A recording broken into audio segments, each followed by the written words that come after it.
Good evening. I am Miriam Abdulkawi, and here's what's ahead for you on 7 News Tonight. We'll show you Belize's golden boys of volleyball and their motorcade through the city streets this afternoon. And RSL, that's the company linked to the cabinet secretary. Tonight, we'll show you how the screenshots from the Ministry of Defense. Plus, did CEO Chester hire his brother-in-law and his brother at the Ministry of Transport? And angry over 2 more foreign judges. The Association of Defense Attorney calls for the Chief Justice to be removed as chairperson of the Judicial and Legal Services Commission. These stories and much more are ahead on 7 News Tonight, so please stay tuned.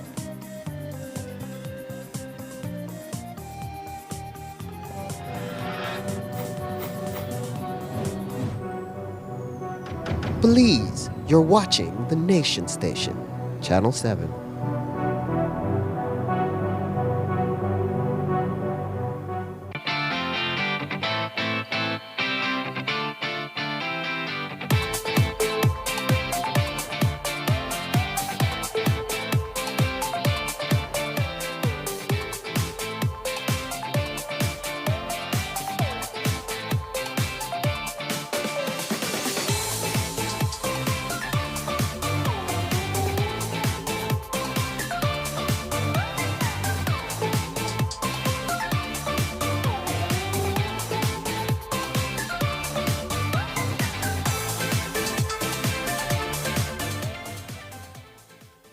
For 5 decades, Caribbean Shipping Agencies Limited has stood at the forefront of Belize's maritime industry, connecting Belize to the world.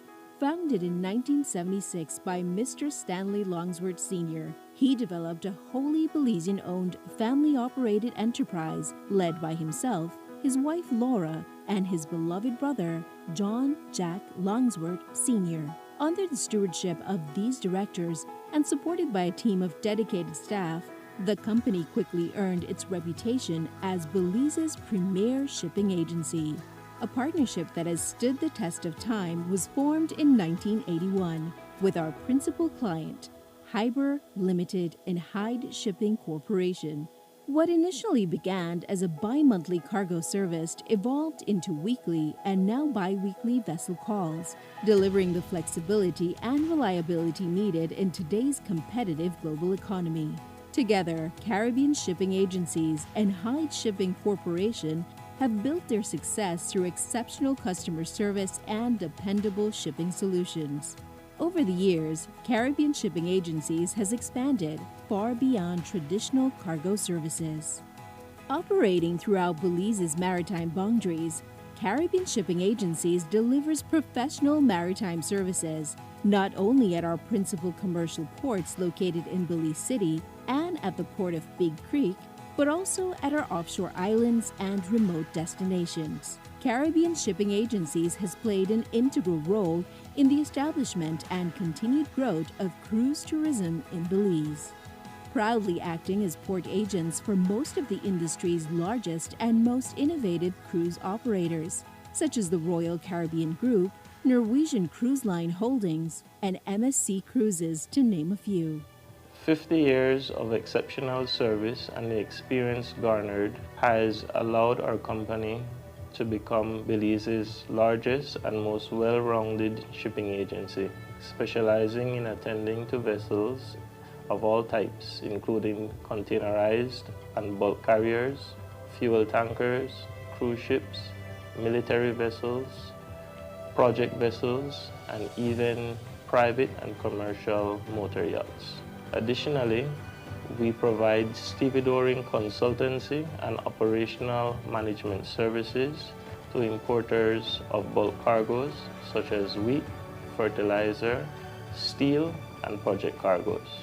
For us, it's critically important that moving forward, we not only preserve the vision and protect the legacy established by my father, but as a company, that we are prepared to grow and evolve to ensure that we remain a principal stakeholder in an ever-changing and dynamic local and global maritime community. With experienced leadership, dedicated staff, and a tradition built on excellence, Caribbean Shipping Agencies Limited remains committed to serving Belize and the global maritime community for generations to come. Caribbean Shipping Agencies Limited, proudly Belizean, trusted worldwide. The way Belize uses electricity is changing. At home, families are using more devices, smarter appliances, and connected technology. Across the country, businesses are growing, industries are expanding, and communities are finding new ways to live, work, and move forward. Behind that progress, the energy system must continue to grow with Belize. At BL, modernizing the grid is part of preparing for what comes next. A grid with greater visibility, more accurate information, and better tools to manage energy as needs change. Through investment in digital systems, upgraded infrastructure, and improved monitoring, BEL is strengthening how electricity is managed and delivered across the country. Not just for today's needs, but for the future Belize is building. As new technology emerges, from solar generation to community energy systems, the grid must be ready to support them safely, reliably, and sustainably. This is the work of modernization, step by step, system by system, community by community, helping prepare Belize for a more connected, resilient, and sustainable energy future.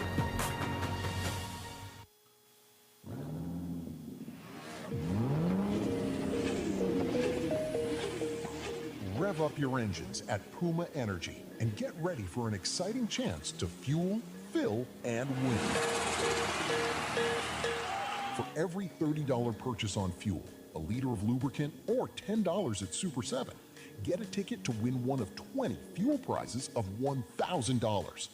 And here's the thrill. Fill up with Premium Clean Tech Pro and double your chances of winning. Don't miss out on this incredible opportunity. Head to Puma Energy and Super 7 today for your chance to fuel, fill, and win.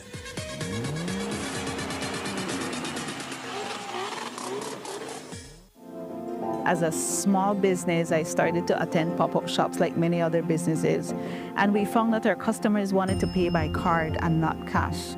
I went to Atlantic Bank, and immediately, without a problem, it's like, yes, you can have a POS system. That POS system we now use in-house, and we can also take it countrywide wherever we are. They were willing to take the time. They were willing to be patient with us as we grew our business, and that, for us, that meant the world.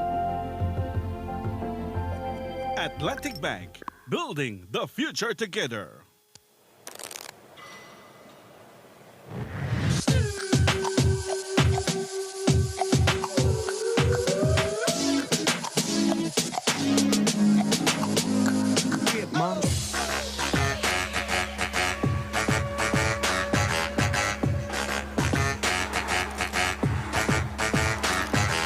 Drop it like it's hot.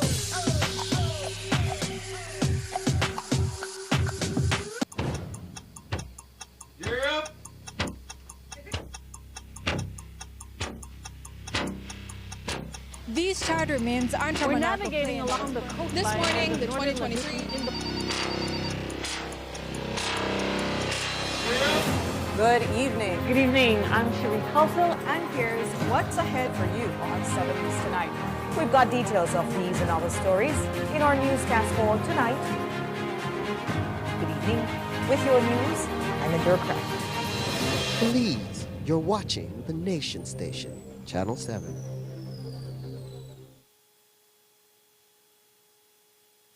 Wake up to positivity and inspiration. It's a fresh and diverse twist on your mornings. Tune in to Sun Up on 7 every weekday morning at 6:30 a.m. right here on your Nation Station, Channel 7. It's the morning show you don't want to miss.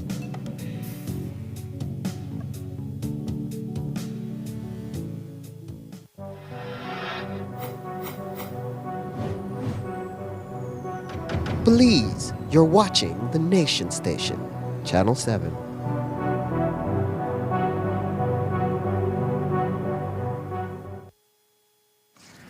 We begin our newscast with one of our top stories this evening, where in celebration of their return and historic first place finish at the Association of Central American Volleyball Federation's tournament, a motorcade was held in honor of Belize's national men's volleyball team. We caught up with some of the players right before the parade and spoke with them about their experience of victory and the joy of coming home draped in gold. Here's more.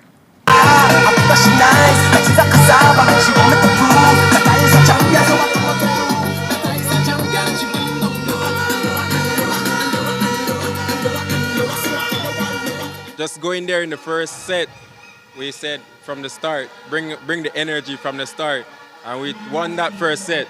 Second set, same thing again from the energy, and then after that second set win, we saw the light at the end, but our energy dropped a little bit in the third set, and then we just bring it back in the fourth, and then we won it. And the feeling was surreal, just all the years my dad was playing, from my dad was playing, he was trying to get that goal, and from me, the second generation, years after we won that goal, so it was so real. We're on cloud 9 right now. What was it like being under such intense pressure in the final game against Costa Rica? It was a good feeling, honestly, because pressure is a true privilege. So being in front of such a huge fan base and playing the sport that we love, it's a great honor, actually. What do you think helped you guys to secure that win coming down to that last set? It's just saying, if not now, then when? We're tired of coming here to the same tournament and not getting the medal that we know that we deserve, and we're so we're just gonna get it now. The motorcade finished at the Marion Jones Stadium a short while ago. And turning to other news in our top stories tonight, the Smart Stream procurement scandal has hit the inner sanctum of the Briceño administration. 7 News has now obtained the screenshots showing payments made to RSL Group Limited, a newly formed company headquartered in Orange Walk and linked to Cabinet Secretary himself, Stuart Leslie. As Jules Vasquez found out, RSL is into a very current payment stream from the Ministry of Defense.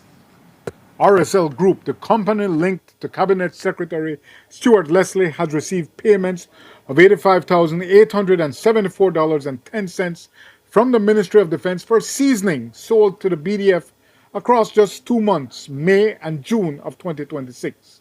Screenshots now in circulation show payments following the familiar pattern of sub-$10,000 disbursements.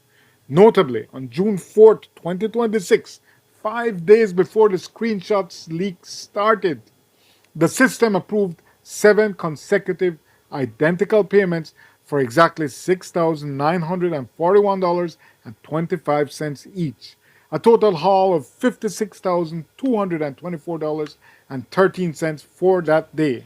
And on May 13th, 4 invoice payments totaled a disbursement of $29,649.97. There is one larger payment of $49,534.54, which is pending. According to our sources, the Orange Walk-based RSL Group is owned by Stuart Leslie and Roel Cabrera and was formed in October of 2025. Leslie told us he is only a director and was unaware of the company's involvement in tendering for the BDF rations contract. He maintains he has not made a dollar from the company and did not use his official position to influence or to secure the supply agreement. Leslie says the owners are longtime family friends and that they import from Chedoma. Multiple reports suggest that RSL also supplies pharmaceuticals to the Ministry of Health, but we could not reach Cabrera to confirm this. This evening, Cabinet Secretary Leslie told 7 News that RSL, to his knowledge, has no business in pharmaceuticals. And as you saw, all the payments to RSL fit under that well-known $10,000 threshold. It has become a glaring public issue in the Ministry of Defense, but the practice is widespread across government ministries. As we have told you, it is employed so that the payments can be approved by a financial officer and do not have to go to the Treasury Department for second approval. Well, today, the Minister of Public Utilities, Energy and Logistics said the pattern of payments requires a serious investigation. Here's more. And then as a politician and being in cabinet, do you consider that this latest scandal involving the split payments is going to hurt the party in the municipals? Listen, the allegations being raised are very serious allegations and they must be treated very seriously. Public funds do require public accounting. There's no way of getting around that. And I think Cabinet and Prime Minister understands that. And I think we've now taken the necessary steps to make sure that this happens. So I have every faith in the process that we've undertaken. And I am sure that the Belizean people will see that and will understand the work that we have been trying to put in place. And let me tell you this. I don't think what is happening can define the work that this government has done. We have done tremendous work in terms of education, in terms of housing, in terms of healthcare. And so you need to look at the whole picture to tell the story of this government. And as I said before, these are serious allegations and they require a serious investigation. Meanwhile, a release today from the Association of Defense Attorneys pulled no punches when it publicly complained about the appointment of 2 more foreign judges to the High Court bench. They are former Deputy DPP Shaniza Smith, a Guyanese resident in Belize, and Peter Carter, a Trinidadian. The ADA says the Judicial and Legal Services Commission, the JLSC, has struck again with their latest selection of 2 new judges. What is particularly irksome is the almost arrogant behavior of ignoring and disrespecting half a dozen Belizean attorneys who applied and who possess more than adequate qualifications, experience, and practical knowledge. They add the government's 2 titular representatives, that is, on the JLSC are now considered as puppets and marionettes. The ADA calls for the government to, quote, urgently reconstitute a new JLSC. The Chief Justice must be removed as chairperson of the JLSC and replaced by a retired Belizean judge or a Belizean of integrity and noble nationalist character. The release ends dramatically saying, what could have gone so wrong? How could we reach so low? Regarding the appointment of these judges, Attorney General Anthony Sylvester yesterday said the process is still ongoing and no final determination has been made on that matter as yet. But reports say the Bar Association may be seeking to challenge the ADA's position. Meanwhile, 7 News has confirmed that a crop duster crashed in Blue Creek Orange Walk yesterday evening. Though the aircraft received significant damage, the Director of Civil Aviation confirms that the pilot only received minor bumps. He added that a team from his department was on its way to assess the accident. 10 days ago in Spanish Lacote, pilot Henry Plett was killed when his crop duster crashed as well. And we take a break now, but when we come back, we'll show you how traffic officers are being properly trained and equipped for checkpoints for the very first time. Stay tuned for more news.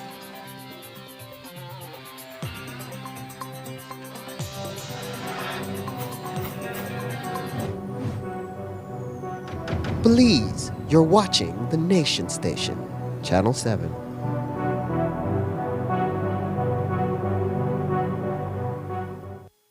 The biggest football event in the world is finally here, and Smart is giving you the chance to play and win. Before every match starts, predict who will win. The more predictions you make, the more chances you have to win. Get 1 point towards your total when you guess the winning team. Predict the exact score and earn up to 4 points. The top scorer at the conclusion of the World Cup wins the grand prize of $2,500 in cash. That's not all. Players get a chance to win weekly prizes. Plus, our quarterfinal winner gets a watch party package. Play directly in the Smart app for just 50 cents per entry. Prediction starts June 1st to July 18, 2026. Don't just watch the World Cup. Play along and win with Smart. Smart, bringing people together. Let's take a journey through the core functions of the Social Security Board. It all starts with registering as an insured person, employer, or self-employed individual. Sign up for a portal account to manage your Social Security information online. Just provide accurate information and click Create. This will give you access to a range of services and benefits. Next, your contribution, along with investments and other income, are collected and distributed into 3 funds. This ensures that the SSB fund is securely utilized to support various benefit programs. The SSB is committed to providing essential benefits such as sickness, maternity, injury, and pension. These benefits are paid out to eligible individuals as a part of the Social Security coverage. We help you navigate through life's challenges with financial security. Annual surplus accumulates to grow the fund each year. This surplus is invested into various industries, contributing to the growth and development of our nation. With each passing year, the fund continues to grow due to the annual surplus and interest revenue earned from prudent investments. This surplus, along with reserves, helps to bolster the SSB fund and provide a safety net for those in need. We've arrived at the end of our journey to better understanding how the SSB works. We remain committed to serving you and building a secure future for all Belizeans.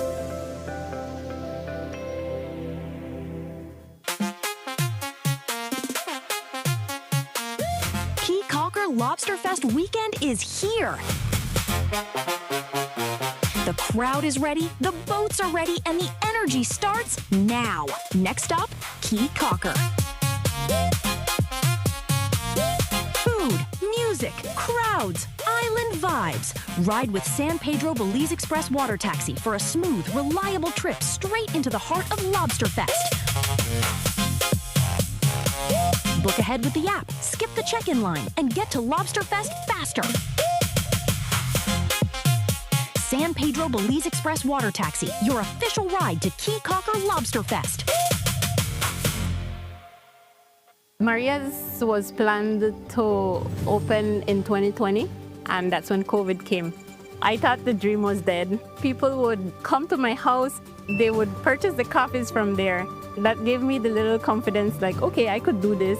Atlantic Bank, of course, helped me take the next step. Once I had their support, it was smooth sailing from there. This business is my life. It's literally what provides my family with food and employment. I employ 3 family members, so it's really everything for us. Atlantic Bank, building the future together.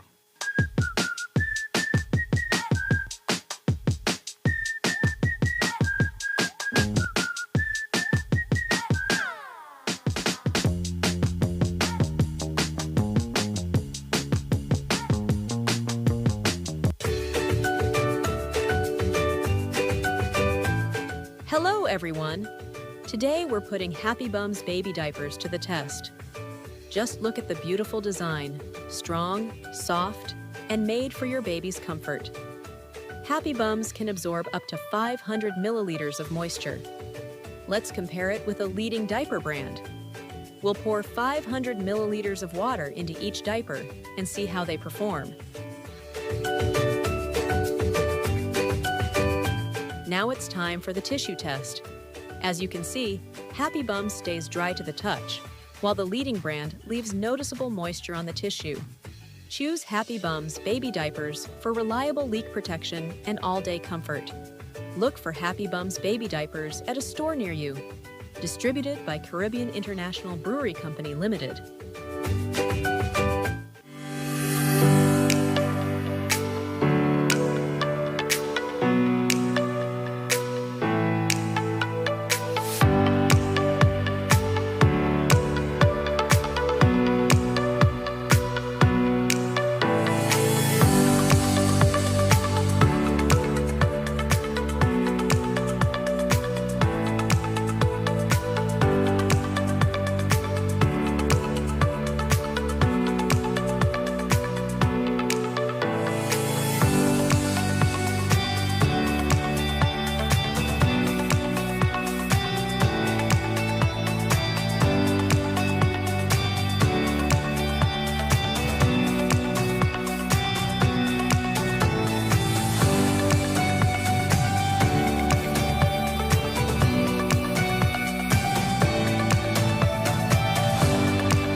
up to positivity and inspiration. It's a fresh and diverse twist on your mornings. Tune in to Sun Up on 7 every weekday morning at 6:30 a.m. right here on your nation station, Channel 7. It's the morning show you don't want to miss.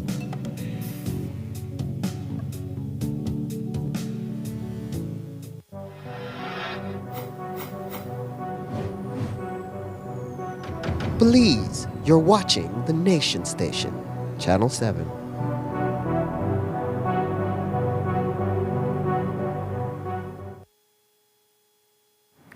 Continuing with our newscast from a story from yesterday where we told you that the tourists who petted a jaguar cub in the Mountain Pine Ridge area took to Facebook to double down on their actions, claiming they were only helping the cub. They said that Belizeans should focus on the illegal hunting that happens in the country. Well, in the Wildlife Act, that is, hunting also refers to molesting an animal, especially a jaguar that is fully protected. However, the Stoll brothers left the country before they could be penalized. But according to the Minister of Sustainable Development, it would have been excessive to issue an order to stop them at the border or the airport. Here's how he put it today in detail. Like a friend of mine told me that it's sort of a deflection from what he did to try to even point to other areas of other people who are committing other crime. Right? Listen, I think that for all of us, and I know that you would agree with me, that education is key. It is paramount. Not only for the foreigners, for us as Belizeans. Yes, we have to be mindful that this was something that he shouldn't have done because we have legislation in place. Many times some people may not know, so we have to educate them. As mentioned by Dr. Paquet in the interview that you also did, was that he said, yes, it's a crime, and some of the people on Facebook were advocating that, listen, that cub will not find its mother, the mother will reject it. I'm an animal scientist, so I know about bonding, I know about imprinting, how far it and how early it happens, and some of it can happen, but doesn't really happen in general.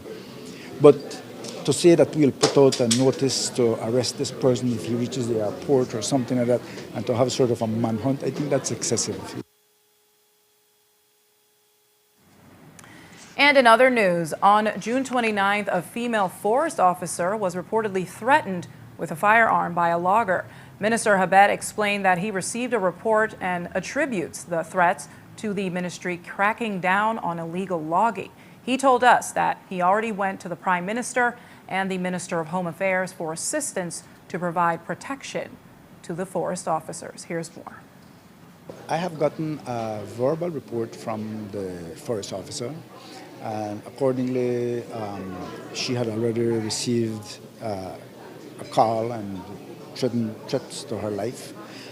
This has all been occasioned because we have stepped up since last year, October, on the compliance side of the forest department, where we are trying to see how we can curb and slow down and hopefully eliminate the illegal logging activities.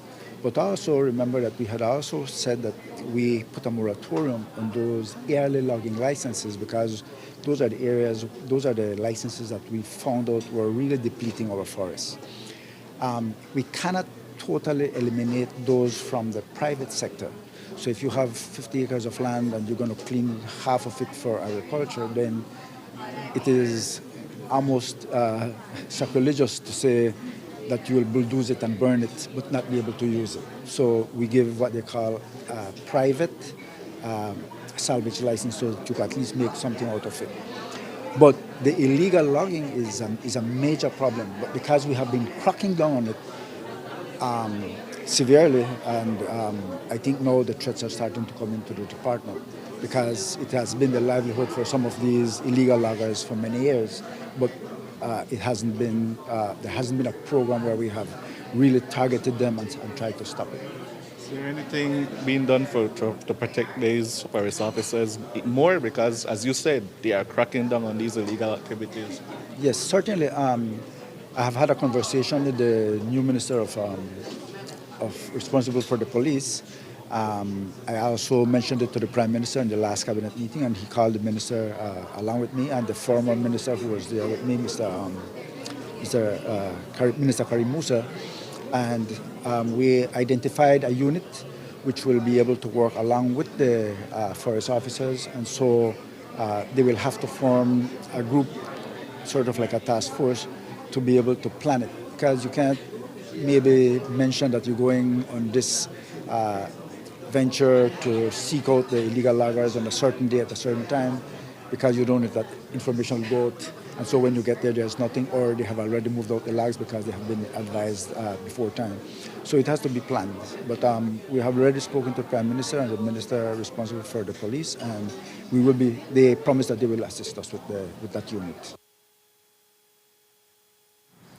And while we note that forestry may be cracking down, 7 News is also in receipt of credible reports that there are multiple instances of shady business linked to Forestry Department staff, and we are looking into those.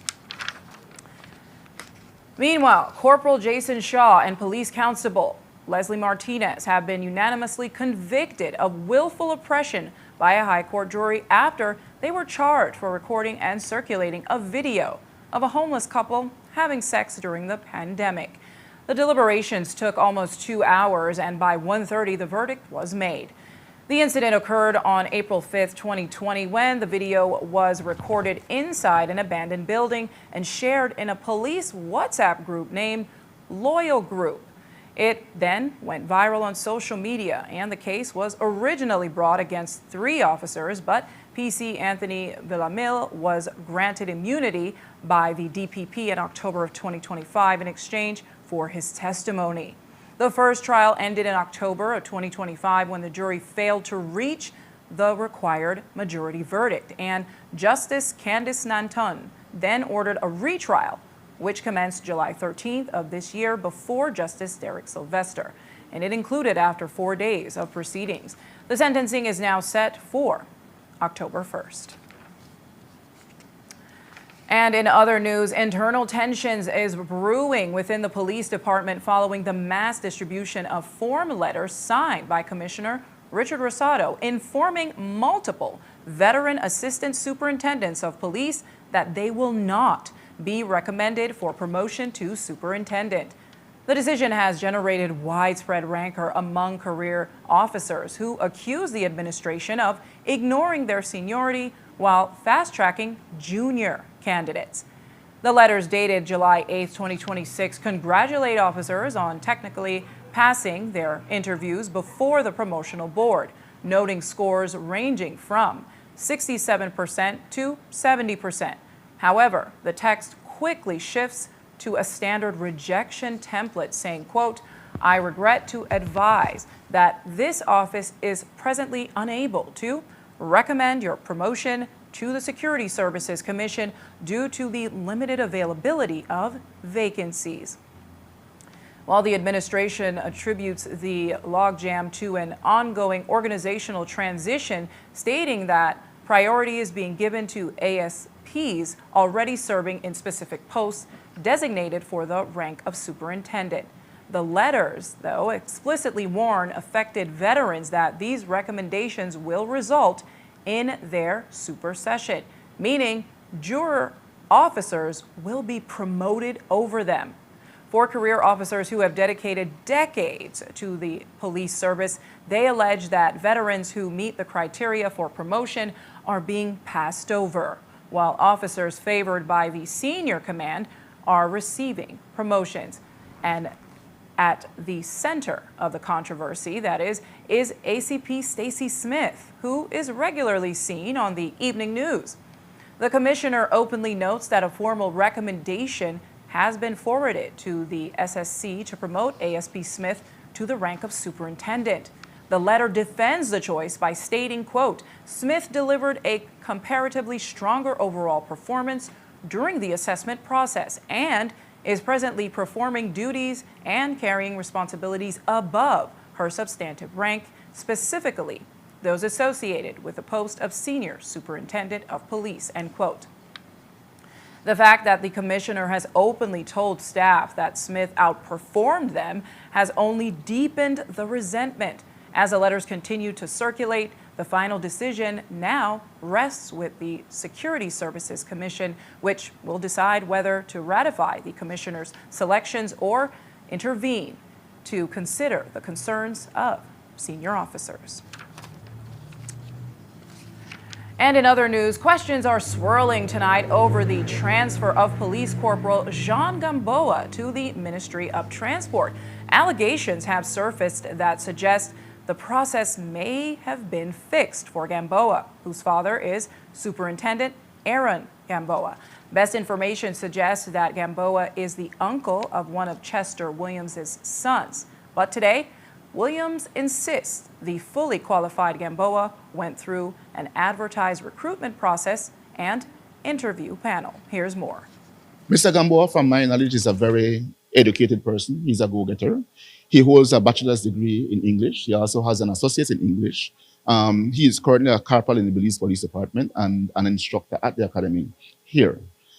He have also done extensive training with the military. So he's also a PTI and a certified PTI and other training courses. Again, I'm not going to delve too much into the application process. That's for CTO to discuss because he is the one who sits on panel. I know we have a number of vacancies and my instructions to the EO was ensure that we publish the vacancies for people to apply. The vacancies were published and applicants applied. I instructed the CTO and the EO to put together a interview panel to interview every applicant.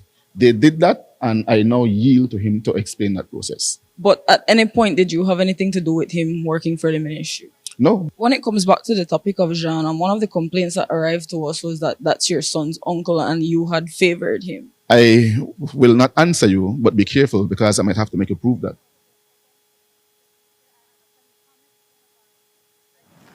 But according to the Chief Transport Officer, Leon Gentle, the hiring process isn't even complete as yet. It has not yet been finalized by the Ministry of Public Service either.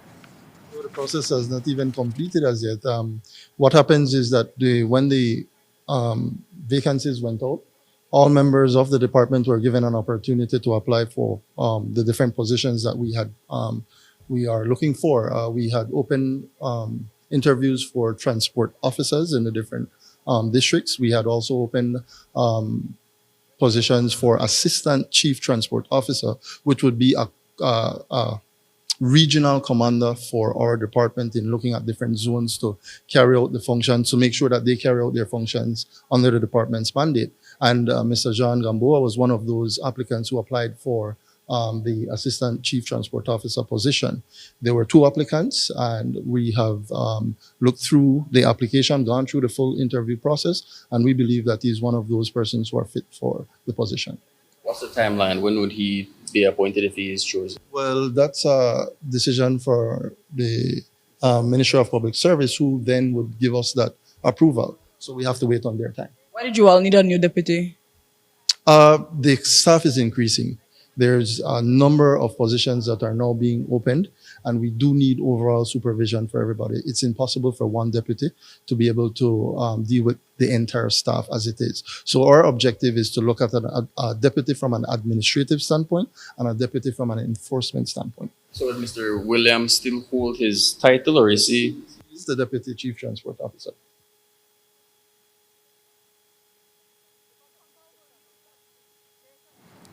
And we also asked the CEO about his brother, who's been hired at the ministry during his tenure. But according to Williams, that's a bottom-of-the-chain job. Here's more. That was done long ago. He is well qualified and he applied for the post, and he is not a license, he's a registering clerk. Registering and licensing. A very low pay scale job. He's not. So, we're to the bottom of the chain. And we also asked about the Ministry of Transport's legal advisor, Durbin Sambula, a former police officer and magistrate. According to the CEO, he did not choose him, but nevertheless, he compliments the ministry. Mr. Sambola comes with a wealth of knowledge and experience. Having served in the police department for many years, rose to the rank of assistant superintendent. He was a legal advisor at the police department as well. And his years of experience as police and his legal training is something that really and truly complements us at the ministry and certainly the Department of Transport. We are grateful to have him as a part of our staff. He is very much active out there with the officers. He's not a person who stays in office. He's out there making sure that he provides legal guidance to the officers as they perform their duties. And is there any specific reason why he was chosen? He applied, and let me make it clear, I did not choose him. Mr. Sambola was chosen by the Judicial and Legal Services Commission. As you would know, he's a legal officer. It's not the CEO who decides who is a legal officer in any ministry. That goes to the Judicial and Legal Services Commission after having applied, and they decide if they're hiring a person and where to put that person. And with all the changes taking place at the department, the question remains, what will happen to current Deputy Transport Officer Peter Williams? Reports say he is being sidelined and that the CEO plans to bring in a second deputy. Well, Williams dismisses those claims, arguing that the double deputy roles are designed to strengthen the department. That is not true. Again, it's sad to see that when we're trying to improve the Department of Transport, not for ourselves, but for the public. We perform a public function. And I believe that when we are tasked with providing a public function, we ought to ensure that we do our best. We cannot have a situation where we have mediocrity. And we're striving for that. Peter Williams is very essential to the department. He has been there before Mr. Gentle. He has a wealth of knowledge, a wealth of experience.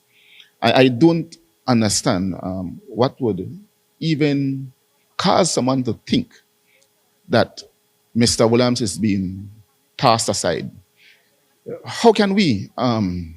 We simply want to ensure that we do things that is going to enhance. He cannot be everywhere at the same time. He cannot be looking after administrative issues and enforcement issues. And that's the reason why the role of the deputy is being split, to ensure we have two deputies who can perform in the two different areas and they work together for the greater good of the department. Now, we have not yet advertised the post for deputy, but hopefully soon we will advertise that post and we'll invite applicants. We want to ensure that whenever we select a deputy, it's going to be someone who is going to complement the department, who is going to bring value to the department. And I can say to you, there are many police officers who have been asking for transfer over to transport, many. If we entertain all of them, the police is going to be left with nobody, right? That's the truth. But what we want, again, is people who can bring value. Police officers are already trained in traffic laws extensively.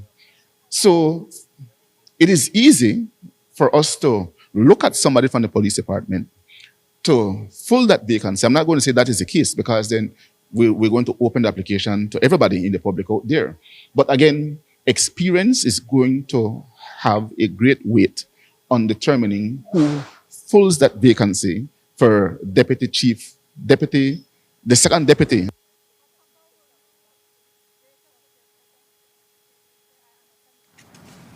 And when it comes to how the ministry has been sourcing parts for its transport fleet, reports tell us that the ministry has been exclusively using a Belmopan-based company named Special Effects. But Williams denies that too. He says that when they purchase anything, they get the standard quotations from 3 different companies, and in most cases, Special Effects happens to be the cheapest. We have been reliably informed that the transport department, under your direction, sources say that spare parts are being sourced strictly from Special Effects in Belmopan, not other companies like Westrock. Would you be able to comment on that? Again, I believe that when we deal with public funds, and Channel 7 is a master of this, exposing how the government has been wasting money, paying too much for things that they could procure at a less value.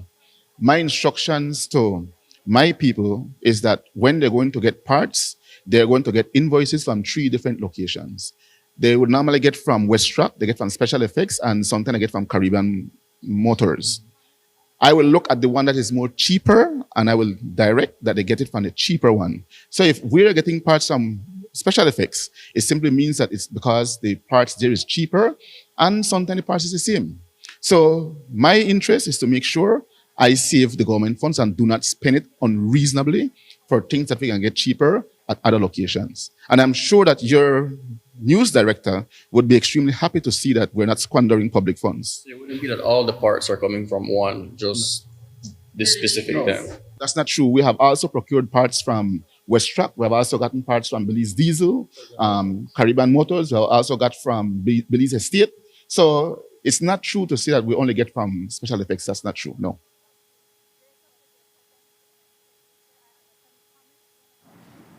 But why is the ministry known for only using one Belmopan-based mechanic? Information to our newsroom is that transport vehicles have to travel from as far as Punta Gorda to get repairs at a specially designated mechanic located near Belize Christian Academy in Belmopan.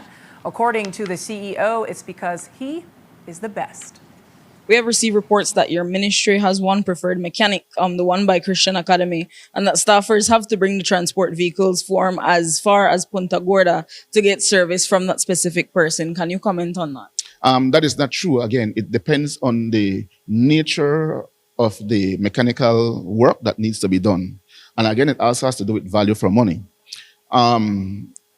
Say, for example, we have situations where a vehicle went to a specific workshop. I'm not going to say where. And that workshop was charging us something around $5,000 to do some work. We looked at it and we compared the price with the mechanic you're speaking about.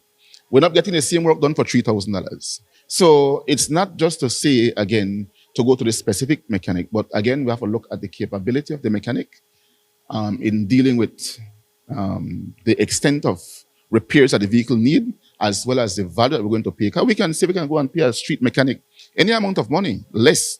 But the thing is, how reliable is the vehicle going to be when it comes on a street mechanic? If I have to go to the street mechanic, pay less, and when it's done from the 2 days, they have to get back again to the same one we're trying to avoid. So again, we have to look at it very carefully and see how best we can get the services for the work that we need to do. At the end of the day, these vehicles are vehicles that carry our officers daily, and we need to ensure that they're properly fixed and reliable to be able to get our officers to work and get them back home safe to their families. So even in the instance of the Punta Gorda vehicle, could you guys not find something in like Dan Grega or somewhere closer? We would always look in a particular area to see if there are mechanics there that can do the work.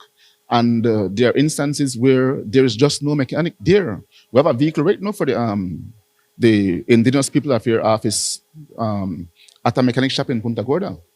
Can't fix it. We have to move it and have to bring it up. So again, like I said, not any mechanic can work on any specific vehicle, and not any mechanic can fix a particular problem. So we have to look at the diagnosis of the vehicle and see if we can find the best mechanic at the most reasonable price to be able to repair the vehicle for us.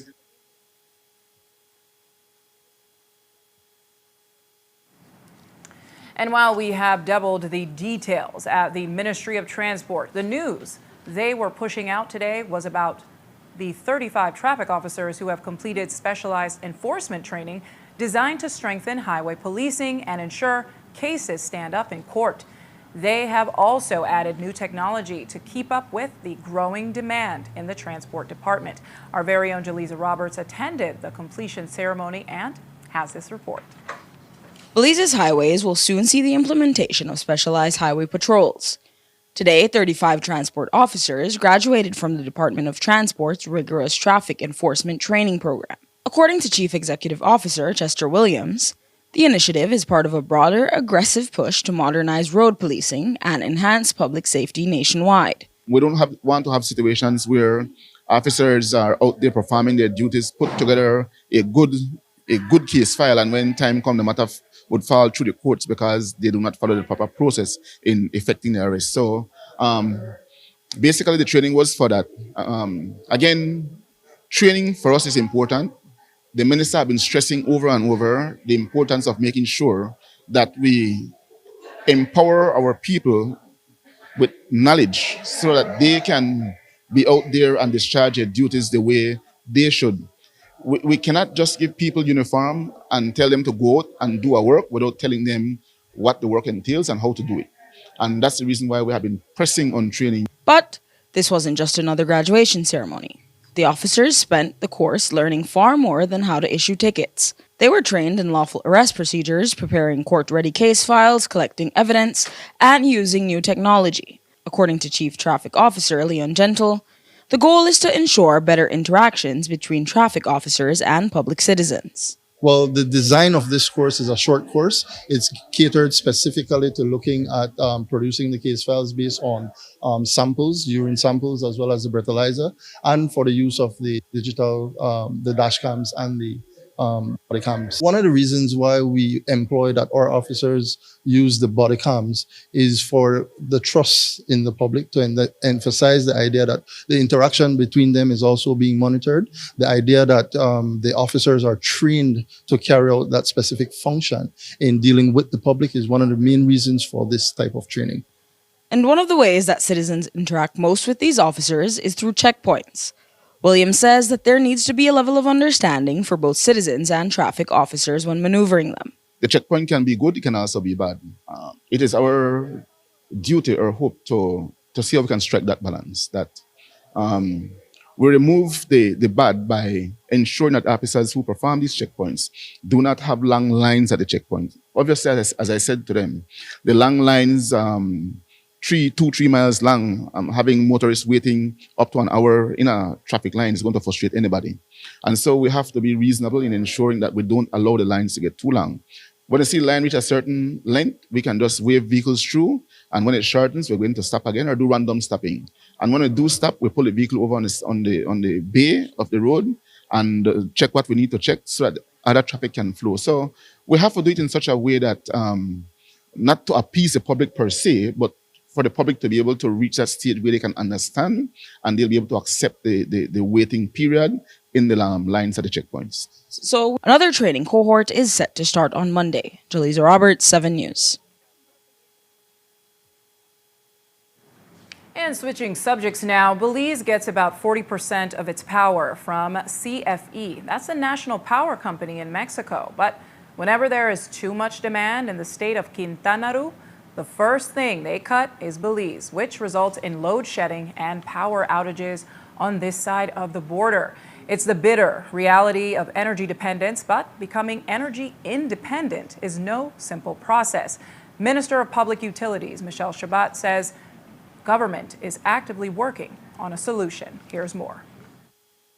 We are in continuous discussion with CFE.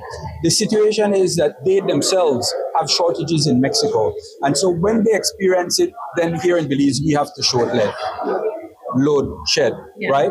And so that is where we are. But for us as a country, it is important for us to find local means of energy production.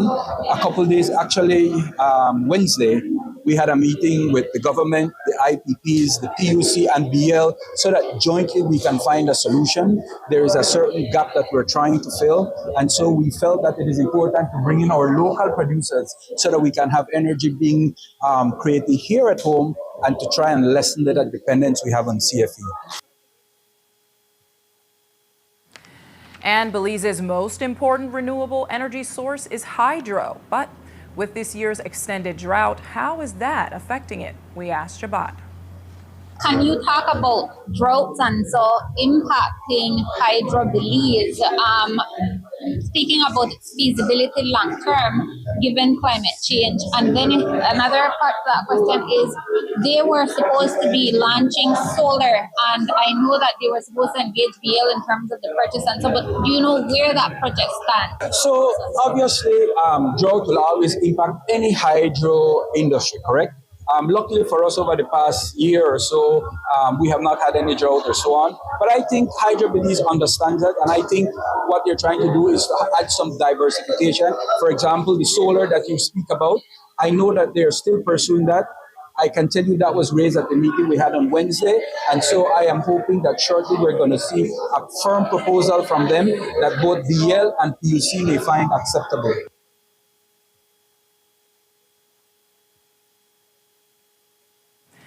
And even if BEL decides to invest in solar, Finding the funding for that project will be a change and a challenge, that is, since the company is financially underwater. Shabat says he has every faith in the national utility despite last year's losses of $23 million. About the fact that BL did not declare any dividends this year, which means that the government that's invested heavily in BL, in a sense, it's a loss because you expected a return annually and you're not getting any. Well, it's not a loss. It's never a loss when you invest in BL. Remember that BL has to keep the lights on. And listen, I don't know Bono, but when my light go after my house, I get mad, right? I get mad. We need to keep the lights on. BL is one of our fundamental institution that requires our support. And yes, they're going through some challenges right now, but I have no doubt that in a few years, the returns we have not gotten now, we're going to be getting down the road and perhaps double. So I have every faith in BL. What about the fact that as a utility, they're facing this claim and demand from farmer employees that they should be paid severance, and that's another pressure on their low income? It's a good thing we have a high court in Belize to determine these issues and whether they are justifiable or not. That's why the court is there, right? I don't want to cast any judgment on it. I think the farmer workers have an interest. And they have a claim, and so what needs to happen is that needs to be determined judicially.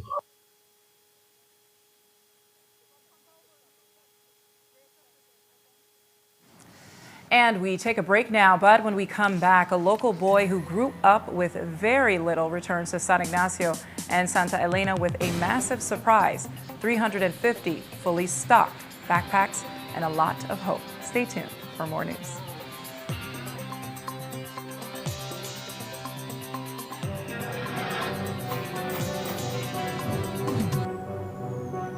Belize, you're watching the Nation Station, Channel 7.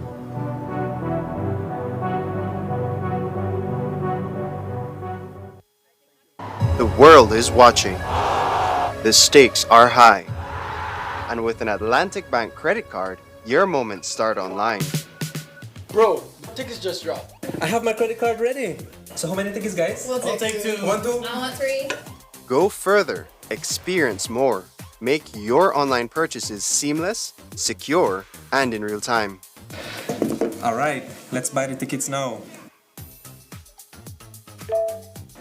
What did you do, bro? I need to enter a password. Oh, Atlantic Bank's credit card has a 3D secure feature to protect your online shopping. Check your email. Some transactions require an additional layer of security. 3D Secure adds an extra verification step. An OTP is sent to ensure it is you authorizing payment. Guys, we got the ticket! Yes! Your online transactions, made with Atlantic Bank credit cards, are fast, safe, and verified. Atlantic Bank, building the future together. Nando's Wholesale is the distributor for the full line of Badia spices, including the original complete seasoning, the perfect combination of ingredients and spices prepared to enhance the natural flavor of your favorite foods. Also, cinnamon powder for all your desserts, fruits, and beverages, and as special dishes. All these are available in commercial sizes or restaurant packaging. Nando's products are available at your local retailer or contact us at 222-5000. From Corozal to Toledo, Nando's is proud to be serving Belize as its #1 wholesale distributor for over 35 years. If you're tired of the baking in your house with the only cook go wawa fan and finally realize that the time to get yourself a good, durable, reliable fan, contact Myers Panel website or social media. Myers going to hook you up with one of their 18-inch heavy-duty tripod fan where might could even change your life as it keep you cool in this hot Belizean weather. Yes man, because their 18-inch heavy-duty tripod fan from Myers not just could blow your lip back way, they might could blow away your mind if you say blow away the toxic konomono out of your life and the bad vibes out of your house. Order your 18-inch heavy-duty tripod fan from Myers website or on their social media, and Myers going to ship out your fan anywhere countrywide ASAP. Not believe me? Visit myerselectronics.bz right now to order your fan today.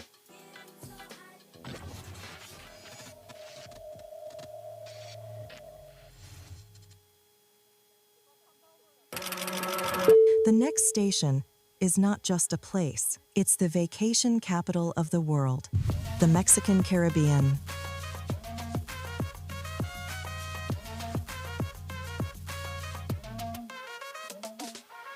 Do you know why we are the capital of vacations?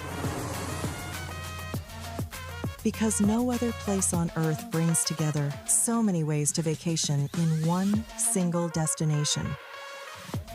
From rest to adventure. From nature to culture. From luxury to freedom. Every vacation imaginable, except snow, and we plan to keep it that way.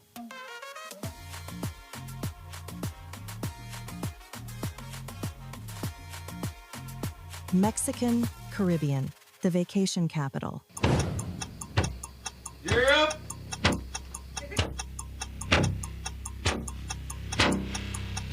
These charter mints aren't from We're an navigating airplane. along the coastline. This morning, of the northern 2023 lagoon in the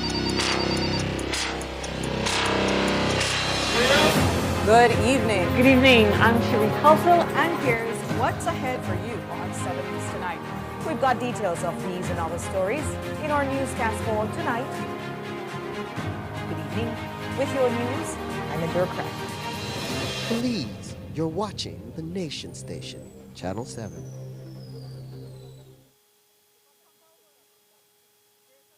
Wake up to positivity and inspiration. It's a fresh and diverse twist on your mornings. Tune in to Sun Up on 7 every weekday morning at 6:30 a.m. right here on your Nation Station, Channel 7. It's the morning show you don't want to miss.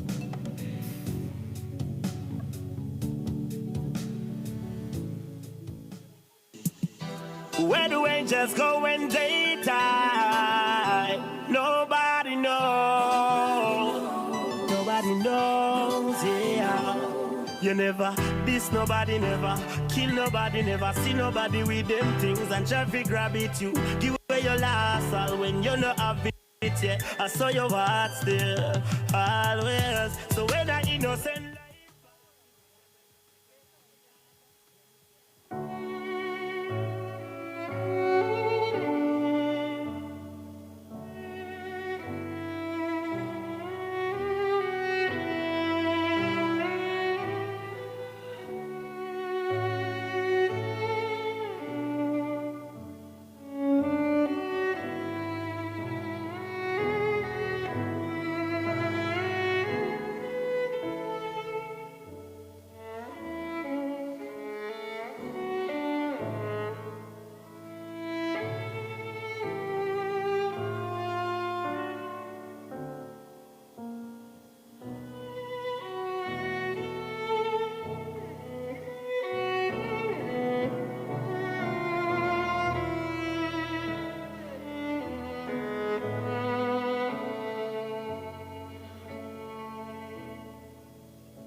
Belize, you're watching the Nation Station, Channel 7.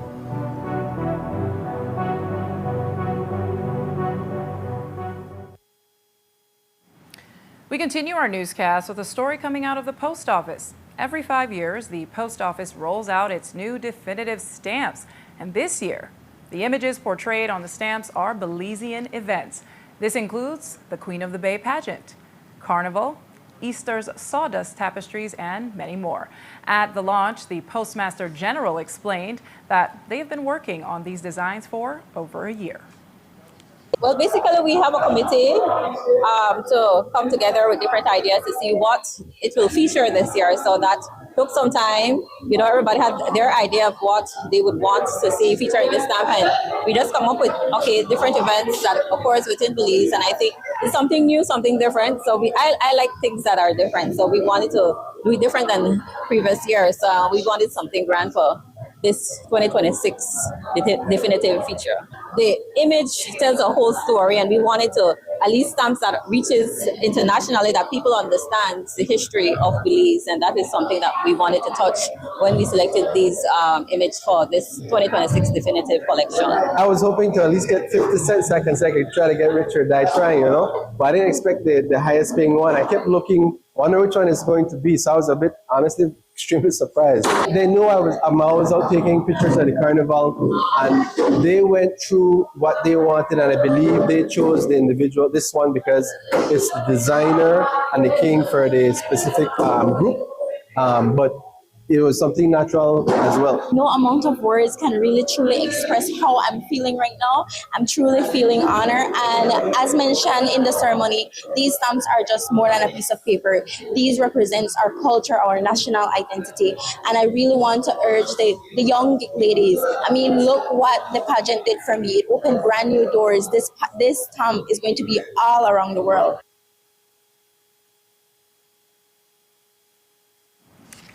Meanwhile, in other news, today, the Ministry of Sustainable Development, along with UNICEF, launched the Climate Landscape Analysis for Children report.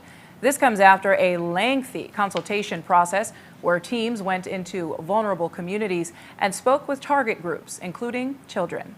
The report also highlights the vulnerabilities faced by lactating mothers and pregnant women.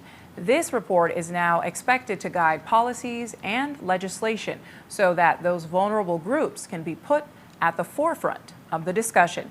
We learned more about it today. For Belize, it is absolutely important because we take this information so that then we can look at what policies we have in place that are already addressing these issues, and if there are amendments to those pieces of legislation that we can do to fix it. And if there's none, then to start building legislation so that then we can look at how we can address the issues of climate change. And as mentioned, it's not only the effect of climate change, it is looking at the vulnerabilities, looking at the geography where you actually are located, looking at those groups which this project has addressed, which are the youth, children, lactating mothers and pregnant women, and also indigenous communities. When we look at what government should be doing is to look to how we can incorporate everything, all the sectors, all the ministries, so that that information can really be put into a framework that addresses all of these issues holistically. So climate interacts with what we call vulnerabilities. It doesn't really create those vulnerabilities, but it meets them where they are and exacerbates the vulnerability. So as I mentioned earlier, think of a child in an urban school versus a child in a rural school. What we see is that the impact of rain on both children are different. And where, for example, so we mentioned a lot Toledo, Cayo, Stan Creek, versus, let's say, Belize district, you find that children in communities that are vulnerable or the poorest communities will have greater impact. So the idea is to kind of work out where are children impacted most and why? I think it's very important that when you're having the climate discussion, you need to bring children in the center of it.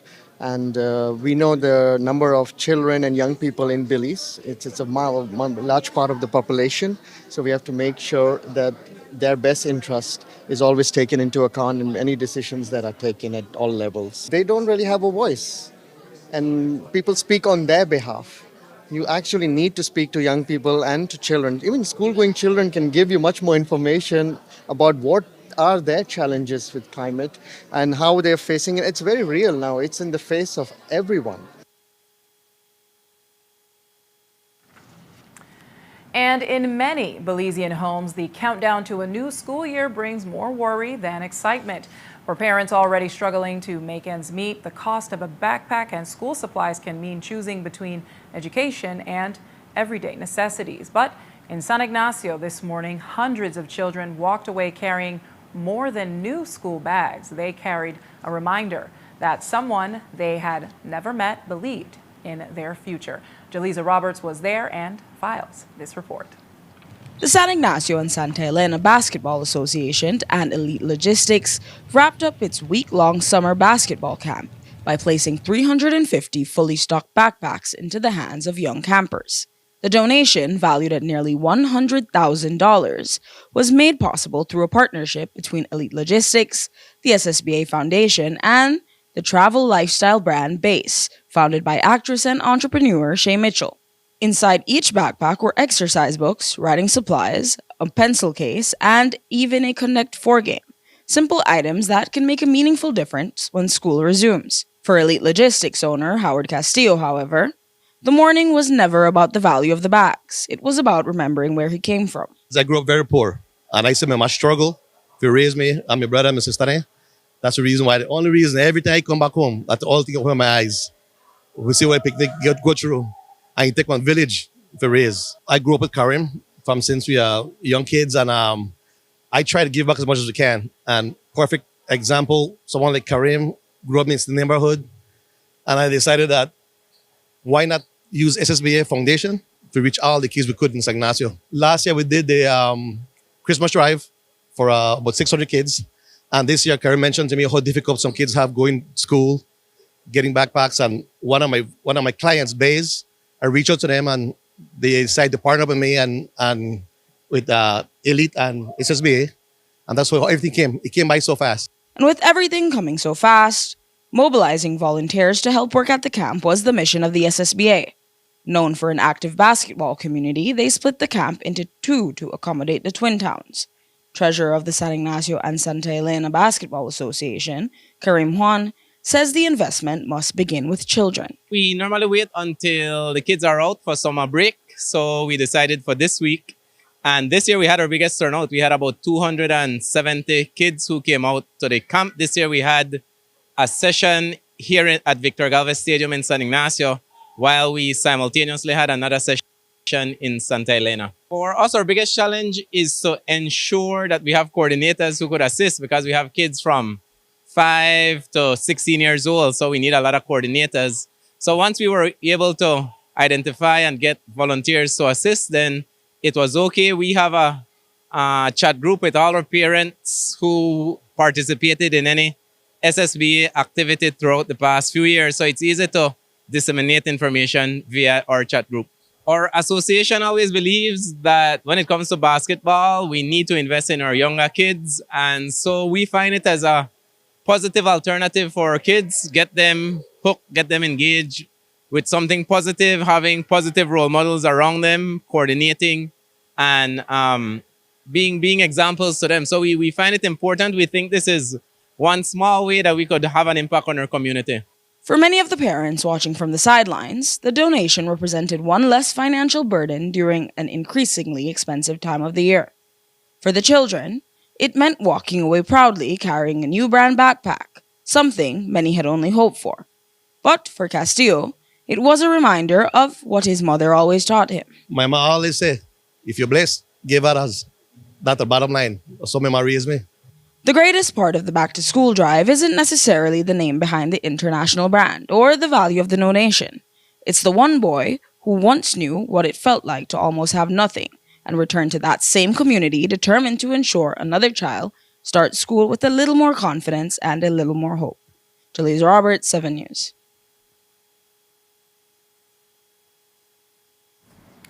And finally tonight, it was an experience best described as surreal. We're talking about the Marab massive clearance event held at the department store's former flagship branch on North Front Street. Eager shoppers waited for hours outside, being let into the building just 10 at a time to grab deep discounts. But the waiting didn't end at the entrance. After hunting down bargains on everything from linens and curtains to large furniture items, shoppers then faced another grueling 2-hour wait just to check out at the final 2 operating registers.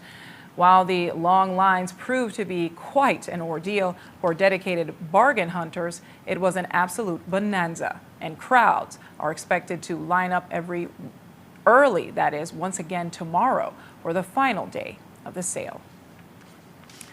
And that's all we have for you on 7 News tonight. Thank you so much for watching. I am Miriam Abdul-Kawi. You can find a full transcript of the news at 7newsbelize.com and see the streaming video on our Facebook page. Have a good evening and join Indra Craig back here on Monday. Have a good weekend, folks.